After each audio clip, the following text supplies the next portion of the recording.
Viuda pobre.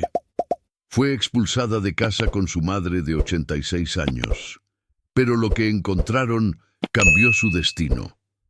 Ella fue encerrada en una jaula y dejada para morir en una cueva oscura. Hasta que un ranchero solitario lo cambió todo. Puedes imaginar ser abandonada en una jaula de hierro dentro de una caverna helada, esperando que la muerte llegue despacio. Parece cosa de pesadilla, pero esta historia sucedió de verdad aquí en México, en pleno siglo XIX. Antes de continuar, ya suscríbete al canal y deja tu like, porque el final de esta historia te va a sorprender de una manera que nunca imaginaste. Una mujer condenada a la muerte más cruel y un hombre que lo arriesgó todo para salvarla. Pero lo que vino después de eso fue aún más increíble. Y cuéntame aquí en los comentarios de qué ciudad estás viendo esta historia. Me va a encantar saber hasta dónde están llegando estas historias emocionantes. Urbana, Michoacán, año de 1847. El estado respiraba los aires pesados de la minería en declive y de la agricultura que intentaba levantarse sobre tierras cansadas.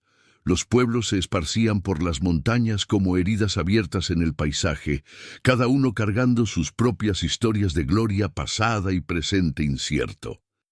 Entre esos pueblos, enclavado en las laderas de la Sierra de Angangueo, quedaba el pueblo de Santa Rosa de las Aguas Claras, un lugar donde las familias tradicionales todavía mandaban y desmandaban como si fueran reyes de sus propios reinos. Elena Rodríguez de Almeida tenía 28 años cuando su vida se volteó de cabeza para abajo. Ella no había nacido en cuna de oro, no. Hija de un pequeño comerciante de telas y de una costurera habilidosa, Elena creció conociendo el valor del trabajo honesto y de la dignidad. Sus padres siempre le enseñaron que la pobreza no era vergüenza, pero la deshonestidad sí. Ella aprendió a leer y escribir con el padre del pueblo, cosa rara para mujeres de aquella época, y tenía una inteligencia afilada que llamaba la atención.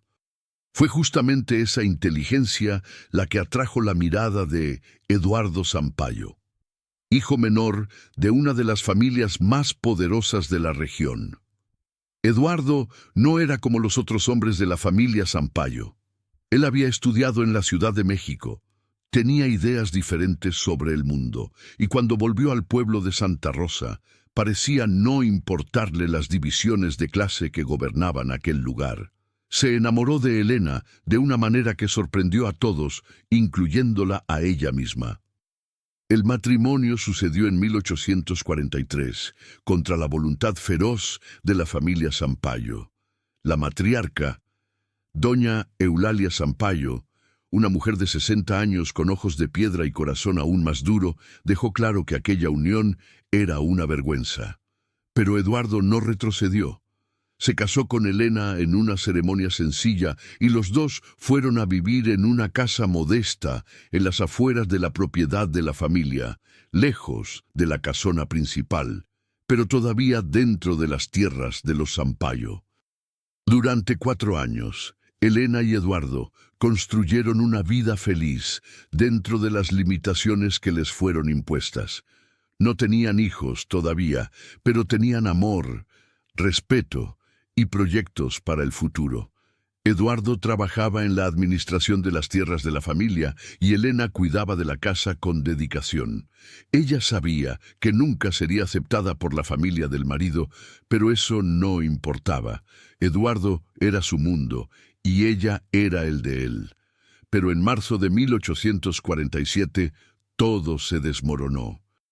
Eduardo enfermó de fiebre amarilla, una enfermedad que mataba rápido y sin piedad. En menos de 2 semanas pasó de ser un hombre fuerte y lleno de vida a un cuerpo demasiado débil para levantarse de la cama. Elena lo cuidó día y noche, sin dormir, sin comer bien, rezando para que sobreviviera. Pero la enfermedad fue más fuerte. Eduardo murió en una madrugada fría de abril, en los brazos de Elena, susurrando que la amaba. La expulsión. El luto de Elena fue silencioso. Se vistió de negro, cubrió los espejos de la casa como mandaba la tradición y se recogió en su dolor. Pero la familia Sampaio no le dio ni tiempo de llorar bien. Una semana después del entierro de Eduardo, doña Eulalia apareció en la casa de Elena, acompañada de los dos hijos mayores, Antonio y su Francisco, y de un oficial de justicia del pueblo. «Elena, necesitas dejar esta casa inmediatamente», dijo doña Eulalia con una voz que no admitía contestación. «Esta propiedad pertenece a la familia Sampaio, y tú ya no eres parte de ella». Elena sintió el piso huir bajo sus pies. «Pero doña Eulalia, esta casa fue donde viví con Eduardo. No tengo a dónde ir». «Eso no es problema mío», respondió la matriarca con frialdad. «Tuviste tu oportunidad de vivir por encima de tu condición. Ahora vuelve a tu lugar». Elena intentó argumentar, intentó apelar a algún resto de humanidad en aquella mujer, pero fue inútil. Fue expulsada de la casa el mismo día con apenas una maleta de ropa y algunas pertenencias personales. Todo lo demás, según doña Eulalia, pertenecía a los Sampaio. Elena volvió a la casa de sus padres, humillada y destrozada, pero la crueldad de la familia Sampaio apenas estaba comenzando. La acusación falsa. 3 semanas después de la expulsión, Elena fue despertada de madrugada por golpes violentos en la puerta. Cuando su padre abrió, 2 soldados del destacamento local entraron sin ceremonia. «Elena Rodríguez de Almeida, estás arrestada por robo», dijo uno de ellos, sosteniendo un papel oficial. «¿Robo? ¿Qué robo?», preguntó Elena, todavía aturdida de sueño y confusión. «Las joyas de la familia Sampaio las robaste antes de dejar la casa». Elena sintió como si hubiera recibido un golpe en el estómago. «Yo no robé nada, nunca robaría nada». Pero sus palabras no importaban. Fue arrastrada de la casa de sus padres, todavía en camisón, arrojada en una carreta y llevada a la cárcel del pueblo. Allí quedó encerrada en una celda fría y húmeda por 2 semanas, sin juicio, sin derecho a defensa, sin nadie para escucharla. La verdad era simple y cruel. Las joyas realmente habían desaparecido de la casona Sampaio. Un collar de esmeraldas, aretes de diamante y una pulsera de oro que pertenecieron a la abuela de Eduardo. Y alguien necesitaba pagar por eso. Para doña Eulalia y sus hijos, la culpable obvia era Elena, la intrusa, la mujer que nunca debería haber entrado en la familia. La sentencia. No hubo juicio de verdad. Hubo apenas una reunión privada entre los Sampaio y el juez de la comarca, un hombre que debía favores a la familia. La sentencia fue decidida antes de que Elena supiera que estaba siendo juzgada. El día 16 de mayo de 1847, Elena fue sacada de la celda y llevada a la plaza principal del pueblo. Una pequeña multitud ya estaba reunida, más por curiosidad mórbida que por cualquier sentido de justicia. El oficial de justicia leyó la sentencia en voz alta. Elena Rodríguez de Almeida fue considerada culpable del crimen de robo contra la familia Sampaio. Como castigo será encerrada en una jaula y dejada en la cueva del olvido, en la sierra de Angangueo, para que pague por sus crímenes de la manera que Dios juzgue apropiada. Un murmullo recorrió la multitud. La cueva del olvido era conocida por todos en la región. Era una caverna profunda y húmeda, escondida en las partes más inhóspitas de la sierra, un lugar que la gente evitaba. Había historias antiguas sobre aquella cueva, historias de personas que entraron y nunca más salieron, de espíritus que rondaban sus pasajes oscuros. Dejar a alguien allí era una sentencia de muerte lenta y terrible. La cueva del olvido. Elena sintió sus piernas flaquear. Intentó hablar, intentó gritar su inocencia, pero su voz salió apenas como un susurro ronco. «Por favor, no hice nada. Por favor, no hagan esto». Nadie respondió. Fue empujada dentro de una carreta, donde ya estaba una jaula de hierro, del tipo usado para transportar animales salvajes. La jaula tenía aproximadamente 1.5 metros de lado, demasiado pequeña para estar de pie, demasiado grande para ofrecer cualquier confort. Elena fue forzada a entrar en ella y la puerta fue cerrada con un candado pesado. El viaje hasta la sierra de Angangueo llevó 4 horas. La carreta subía por senderos precarios, balanceándose violentamente en cada hoyo y piedra. Elena se agarraba de las barras de la jaula, su cuerpo siendo lanzado de un lado para el otro. Cuando la carreta finalmente paró, ya estaba oscureciendo. Habían llegado a un área rocosa de la sierra, donde la vegetación era rala y el viento soplaba con fuerza. Los soldados que acompañaban la carreta descendieron y comenzaron a descargar la jaula. Elena fue arrastrada, jaula y todo, por un sendero estrecho entre rocas hasta llegar a la entrada de la cueva. La cueva del olvido era una grieta en la roca, una abertura oscura que parecía tragar la luz. El olor que venía de adentro era de tierra mojada, moho y algo más. Algo indefinible que hacía revolver el estómago. Los soldados no perdieron tiempo. Cargaron la jaula con Elena dentro hacia el interior de la cueva, usando antorchas para iluminar el camino. El descenso fue aterrorizante. El piso era irregular y resbaladizo. Las paredes de la cueva se cerraban en algunos puntos y se abrían en otros, creando cámaras de diferentes tamaños. Descendieron por tal vez 20 minutos, cada vez más profundo, cada vez más lejos de la luz del día, hasta llegar a una cámara amplia donde el techo desaparecía en la oscuridad arriba. Allí, en el piso húmedo de aquella cámara, depositaron la jaula con Elena. Uno de los soldados la miró una última vez. Había algo parecido a lástima en sus ojos, pero no suficiente lástima para hacer diferencia. «Que Dios tenga misericordia de tu alma», dijo. Y entonces se fueron, llevaron las antorchas con ellos, y la oscuridad descendió sobre Elena como un manto pesado y sofocante. Uno de los días en la oscuridad, ella oyó los pasos de ellos alejándose, oyó el eco distante de sus voces, y después, silencio. Un silencio tan profundo que parecía físico, presionando sus oídos, llenando sus pulmones.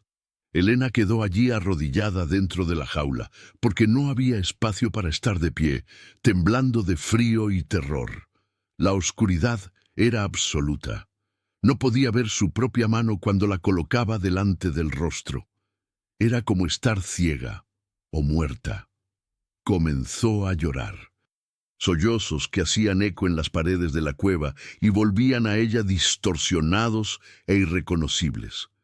Las primeras horas fueron las peores. Elena entró en pánico. Gritó por ayuda hasta que su voz quedó ronca. Sacudió las barras de la jaula hasta que sus manos sangraron. Rezó, lloró, imploró, pero nada cambió. La oscuridad permaneció, el silencio permaneció, la jaula permaneció cerrada.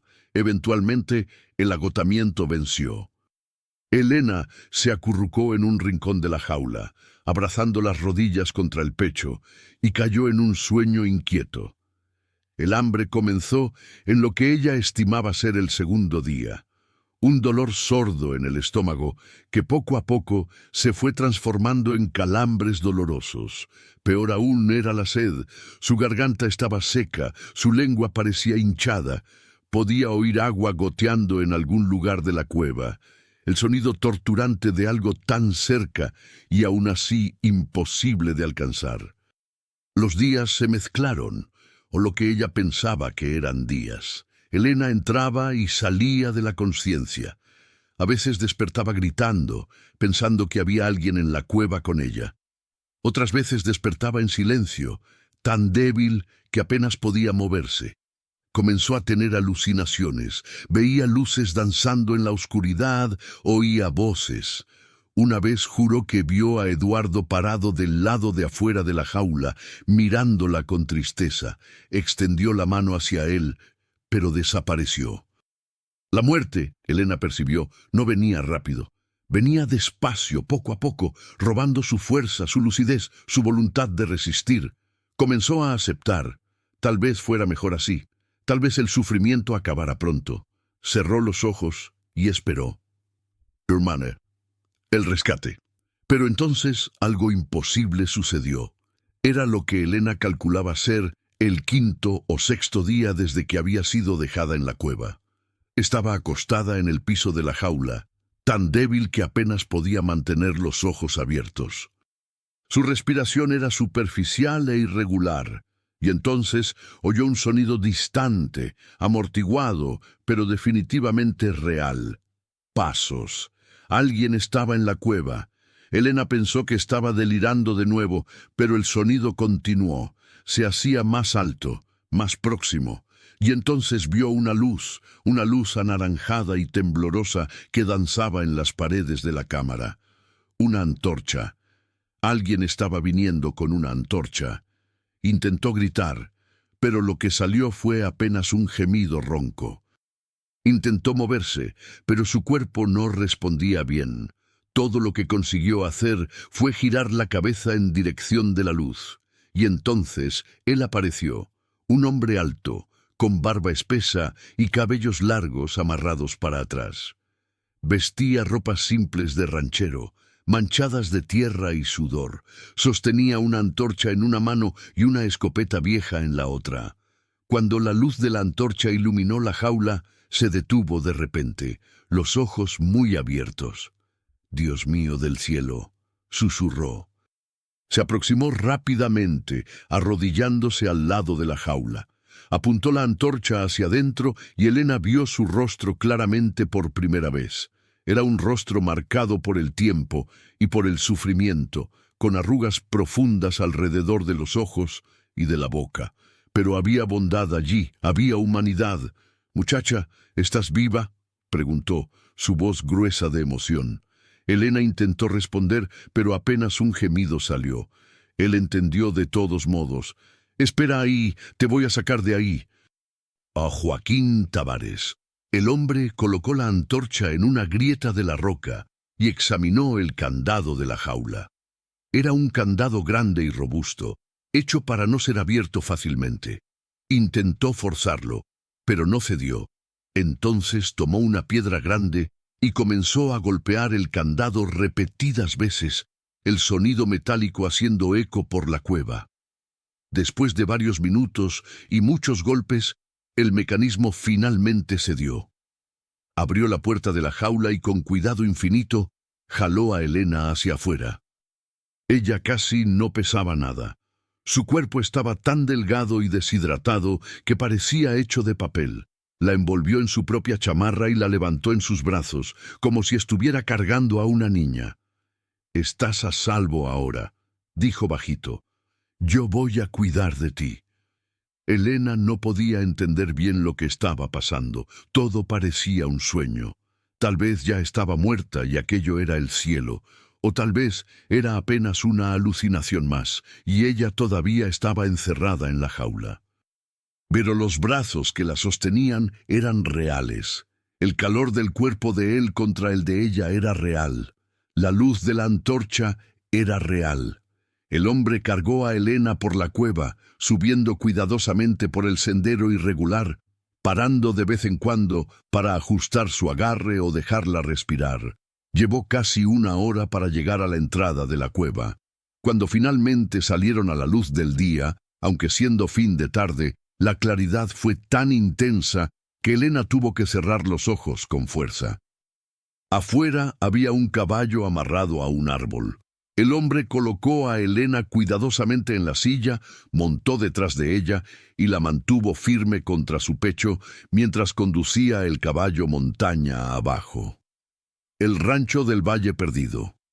Cuando Elena finalmente volvió totalmente a la conciencia, estaba acostada en una cama de verdad, una cama suave, con sábanas limpias y una cobija caliente.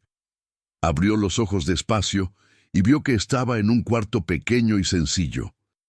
Las paredes eran de barro batido, encaladas de blanco. Había una ventana pequeña por donde entraba la luz del sol, un crucifijo colgado en la pared, una silla de madera en el rincón, y sentado en aquella silla, observándola con atención, estaba el hombre que la había salvado. «¿Despertaste?», dijo, y había alivio genuino en su voz. «Gracias a Dios». Elena intentó hablar, pero su garganta todavía estaba muy seca. Él pareció entender inmediatamente. Se levantó, tomó una jarra de agua de una mesita al lado de la cama y la trajo hasta ella con cuidado. La ayudó a sentarse un poco y llevó la jarra a sus labios. Elena bebió despacio, pequeños sorbos que descendían quemando por la garganta. «Despacio», dijo suavemente. «No bebas muy rápido o te vas a sentir mal». Ella bebió hasta matar la sed más urgente. Entonces se recostó de vuelta en las almohadas, exhausta solo con ese pequeño esfuerzo. Miró al hombre, realmente miró, y vio no apenas bondad en sus ojos, sino también una tristeza profunda y antigua. «¿Quién eres tú?», consiguió susurrar. «Mi nombre es Joaquín Tavares. Esta es mi casa. Estás en el rancho del Valle Perdido, al pie de la Sierra de Angangueo. ¿Cómo me encontraste?». Joaquín suspiró y se sentó en la silla nuevamente. «Estaba cazando en la sierra ayer por la mañana. Estaba siguiendo el rastro de un venado cuando oí un sonido muy débil, casi nada, pero era un gemido humano. Seguí el sonido hasta la entrada de aquella cueva». Elena cerró los ojos, las lágrimas escurriendo silenciosamente por las sienes. «Me dejaron allí para morir». «¿Quién?». «La familia Sampaio del pueblo de Santa Rosa. Me acusaron de robar joyas que nunca vi, y la sentencia fue encerrarme en una jaula y dejarme en aquella cueva». Joaquín apretó los labios en una línea fina. Sus ojos se oscurecieron con algo que parecía rabia, pero no dijo nada por un momento. Finalmente habló. «Los Sampaio. Conozco a esa familia. Conozco demasiado bien. ¿Los conoces? Conozco su crueldad. Conozco cómo tratan a las personas como si fueran menos que nada». Hizo una pausa. «No robaste nada, ¿verdad?». «No, juro por todo lo que es sagrado que no robé. Nunca robaría nada de nadie». Joaquín asintió como si ya supiera la respuesta. «Te creo. He visto muchas injusticias en mi vida para no reconocer una más cuando la veo». Elena sintió una ola de emoción tan fuerte que casi la sofocó. Era la primera vez desde que Eduardo había muerto que alguien creía en ella, que alguien la veía como ser humano y no como criminal. Las lágrimas vinieron más fuertes ahora, sollozos que sacudían su cuerpo débil. Joaquín no intentó hacerla parar de llorar, apenas esperó, respetuoso, hasta que se calmara. Cuando finalmente paró, él dijo: «Necesitas descansar, necesitas recuperar tus fuerzas. Hay agua en esa jarra y voy a traer un caldo ligero dentro de poco. No te voy a dejar comer mucho todavía. Tu cuerpo no aguanta, pero poco a poco vas a mejorar». «¿Y después?», preguntó Elena, su voz pequeña. «¿Qué va a pasar después?». Joaquín la miró por un largo momento. «Después, te quedas aquí por el tiempo que necesites, hasta estar fuerte de nuevo, hasta decidir lo que quieres hacer. Pero no tengo cómo pagar, no tengo nada, me quitaron todo. No estoy pidiendo pago, estoy ofreciendo refugio a alguien que lo necesita, es eso». «¿Pero por qué? Ni siquiera me conoces». Joaquín se levantó y caminó hasta la ventana. Se quedó allí parado, mirando hacia afuera, hacia los campos de su rancho. Cuando finalmente habló, su voz era baja y cargada de dolor. «Porque hace 10 años perdí a mi esposa y a mi hija pequeña. Estaban volviendo de una visita a la familia de mi esposa cuando la carreta volcó en un sendero. Mi esposa murió en el acto.